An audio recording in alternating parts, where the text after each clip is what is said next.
สวัสดีค่ะใครๆก็เข้าครัววันนี้พบกับเล็กนะคะสำหรับเมนูในวันนี้ค่ะเล็กจะทำเมนูที่เรียกได้ว่าเป็นออเดิร์ฟหรือว่าอาหารเรียกน้ำย่อยก็ได้นะคะสำหรับเมนูยำก้านคะน้ากุ้งสดค่ะคือจริงๆแล้วนะคะเคล็ดลับของเมนูนี้เนี่ยอยู่ที่กุ้งสดเด้งนะคะแล้วก็คะน้ากรอบค่ะส่วนผสมมีอะไรบ้างแล้วก็วิธีทำเป็นยังไงเดี๋ยวเราไปติดตามชมกันค่ะเรามาดูส่วนผสมของเมนูยำก้านคะน้ากุ้งสดกันนะคะเริ่มด้วยกุ้งขาวค่ะตรงนี้นะคะเป็นกุ้งขาวไซส์ขนาดกลางค่ะเล็กตัดหัวนะคะปอกเปลือกค่ะแล้วก็ผ่ากลางค่ะดึงเอาเส้นดำกลางหลังออกนะคะแล้วก็สูตรนี้ค่ะเล็กจะสอนวิธีของการทำกุ้งเด้งด้วยนะคะก็คือเราจะใช้แป้งมันค่ะแล้วก็เกลือนะคะในการที่จะล้างกุ้งให้สะอาดค่ะก่อนที่จะนำไปลวกให้สุกนะคะคะน้านะคะตรงนี้นะคะเล็กเลือกใช้เฉพาะในส่วนของลำต้นนะคะเราก็ปอกออกค่ะแล้วก็เลือกใช้เฉพาะลำต้นที่อ่อนนะคะแครอทค่ะหั่นเต๋าค่ะแล้วก็หมูสับนะคะมะเขือเทศค่ะหอมแดงใบขึ้นฉ่ายในส่วนผสมของเครื่องปรุงนะคะก็เริ่มด้วยพริกแดงโขลกหยาบค่ะน้ำตาลปี๊บค่ะน้ำปลาน้ำมะนาวค่ะส่วนผสมครบแล้วนะคะเราไปลงมือทำกันได้เลยค่ะเข้าสู่ขั้นตอนแรกนะคะของเมนูยำก้านคะน้ากุ้งสดค่ะเล็กจะเริ่มจากการทำกุ้งเด้งก่อนนะคะเคล็ดลับของการทำกุ้งเด้งนะคะหลังจากที่เรานำกุ้งนะคะไปปอกเรียบร้อยแล้วทำความสะอาดเรียบร้อยแล้วนะคะขั้นตอนแรกก็คือเราเด็ดหัวออกนะคะหลังจากนั้นนะคะเราก็ผ่ากลางค่ะดึงเส้นดำกลางหลังออกนะคะแล้วก็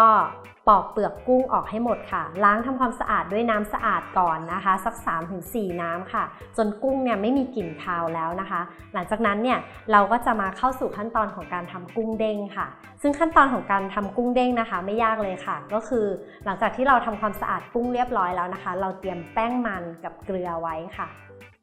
อันนี้เล็กจะลองทำให้ดูนะคะก็อันนี้กุ้งเราไม่เยอะเนาะน้อยประมาณแค่ 10-15 ตัวนะคะเราก็อาจจะใช้แป้งมันแค่1 ช้อนโต๊ะนี่แหละค่ะแล้วก็เกลืออีกเล็กน้อยตรงนี้นะคะคุณผู้ชมสามารถทำในอ่างล้างซิงค์ล้างได้เลยนะคะแต่อันนี้เล็กสาธิตทำให้ดูเนาะแล้วเราก็เติมน้ำลงไปค่ะในปริมาณ1 ถ้วยนะคะกวนให้แป้งมันละลายนะคะทำอย่างนี้ค่ะอยู่สักประมาณ10 นาทีค่ะก็เบามือหน่อยค่ะกวนไปเรื่อยๆนะคะหลังจากนั้นพอผ่านไป10 นาทีแล้วค่ะเราก็ไปล้างด้วยน้ำสะอาดค่ะอีกครั้งหนึ่งค่ะแล้วหลังจากนั้นเราก็จะนำกุ้งนะคะที่เราทำเรียบร้อยแล้วเนี่ยมาลวกค่ะหลังจากที่เรารู้เคล็ดลับนะคะของการทำกุ้งเด้งเรียบร้อยแล้วนะคะก่อนที่เราจะนำกุ้งมาลวกนะคะเราก็ตั้งน้ำให้เดือดค่ะแต่เคล็ดลับอีกอย่างหนึ่งนะคะสำหรับเมนูยำก้านคะน้ากุ้งสดนะคะก็คือก้านคะน้าค่ะหลังจากที่เราเลือกคะน้านะคะที่มีลำต้นอวบแล้วนะคะเราก็เลือกเฉพาะส่วนที่อ่อนค่ะหลังจากนั้นเราก็จะนำมาลวกให้สุกนะคะแล้วเราก็จะน็อกในน้ำเย็นค่ะเพื่อให้เขามีความกรอบนะคะโอเคเราตั้งน้ำเดือดแล้วนะคะเราก็ใส่เกลือลงไปเล็กน้อยค่ะ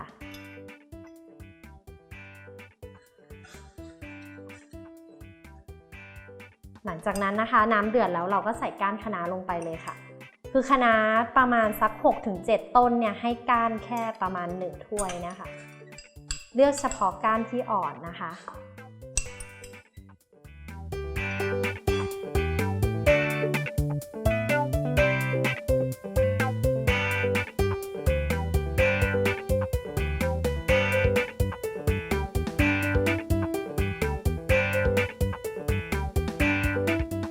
โอเคค่ะหลังจากที่เราลวกผักนะคะด้วยน้ำเดือดแล้วนะคะก็จะได้ผักสีประมาณนี้สีเขียวสดนะคะด้านในก็เริ่มจะใสค่ะแล้วก็นำมาน็อกในน้ำเย็นได้เลย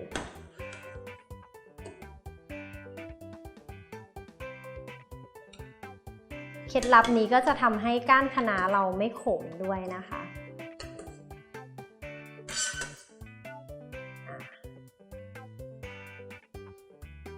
โอเคหลังจากที่เราลวกก้านคะน้าเรียบร้อยแล้วนะคะก็มาถึงในส่วนของแครอทค่ะแครอทก็นำไปลวกเช่นกัน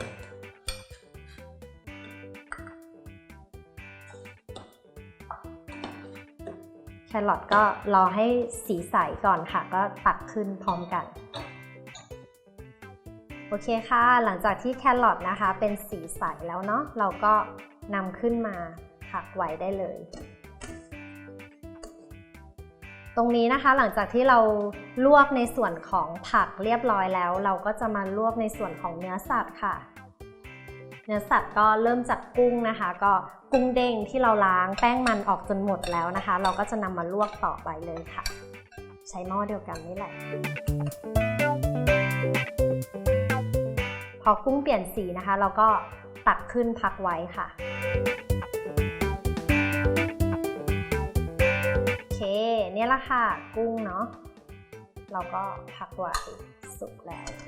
ก็ไม่ต้องลวกนานมากเดี๋ยวตัวจะหดซะเปล่าๆนะคะเดี๋ยวมันจะเหลือตัวเล็กนิดเดียวขั้นตอนสุดท้ายค่ะ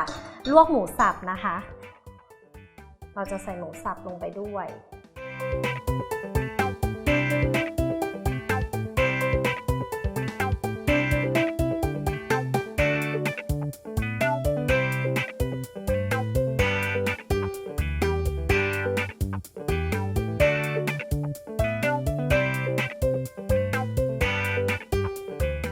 เดี๋ยวเข้าสู่ขั้นตอนการปรุงต่อไปได้เลยนะคะเรามาเข้าสู่ขั้นตอนการปรุงน้ำยำก้านคะน้ากุ้งสดกันนะคะเริ่มจากพริกนะคะพริกแดงเล็กเลือกใช้พริกแดงโขลกหยาบนะคะก็ถ้าคุณผู้ชมไม่ชอบเผ็ดมากนะคะก็ใส่นิดเดียวค่ะอันนี้เดี๋ยวเราใส่ไปช้อนเดียวก่อนเนาะแล้วก็น้ำปลาค่ะน้ำปลาตรงนี้อัตราส่วนเดี๋ยวเราใส่ไปสัก2ก่อนนะคะน้ำมะนาวก็2ค่ะคือทุกครั้งเวลาเล็กทำยำนะคะเล็กจะใช้ในอัตราส่วนเท่ากันถ้าน้ำปลา2น้ำมะนาวก็จะ2เช่นกันนะคะก็ในส่วนของน้ำตาลปี๊บค่ะน้ำตาลปี๊บเราก็ใส่เพื่อตัดรสเนาะใส่สักจริงๆก็1หยิบมือค่ะถ้ามันหวานไปคุณผู้ชมก็ใส่น้ำปลาหรือว่าใส่น้ำมะนาวตัดรสเข้าไปอีกค่ะนี่เราได้น้ำยำละอันนี้มันจะเป็นน้ำยำแบบเข้มข้นเนาะเดี๋ยวพอเราใส่หมูสับใส่อะไรมันก็จะมีน้ำจากหมูสับลงมาหลังจากที่เราคนน้ำตาลปี๊บนะคะจนละลายดีแล้วเนาะเราก็ใส่หมูสับลงไปค่ะ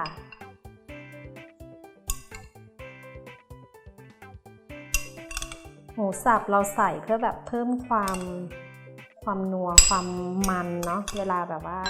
เราทานอันนี้พอเราใส่หมูสับไปแล้วคุณผู้ชมลองชิมอีกสักครั้งหนึ่งก็ได้นะคะคือทุกครั้งเวลาทำอาหารนะเล็กจะบอกว่าเราค่อยๆปรุงค่อยๆชิมไปเพราะว่ามันก็ไม่มีอะไรแบบเป็นสูตรแน่นอนตายตัวเนาะเครื่องปรุงของแต่ละตลาดแต่ละที่ทุกคนซื้อมามันก็ไม่เหมือนกันนะคะ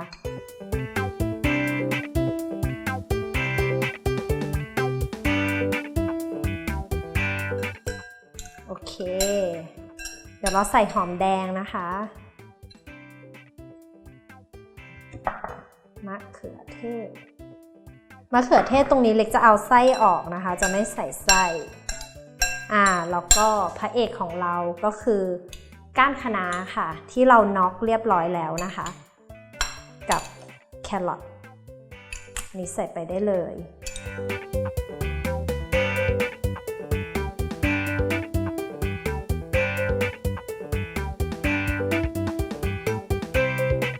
โอเคเข้ากันดีแล้วนะคะก็ขั้นตอนสุดท้ายค่ะใส่ใบขึ้นฉ่ายค่ะเพิ่มความหอม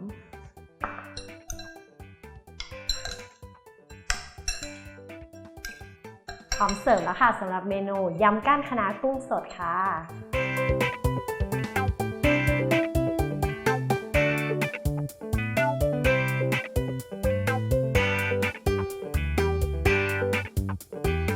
พร้อมเสิร์ฟแล้วค่ะสำหรับเมนูยำก้านคะน้ากุ้งสดนะคะคุณผู้ชมสามารถที่จะไปดูวิธีการทำอย่างละเอียดได้นะคะที่ foodtravel.tv ค่ะรับรองเลยว่าสูตรนี้เมนูนี้นะคะสามารถที่จะทานเล่นได้ค่ะอร่อยแน่นอนค่ะวันนี้เลิกลาไปแล้วนะคะสวัสดีค่ะ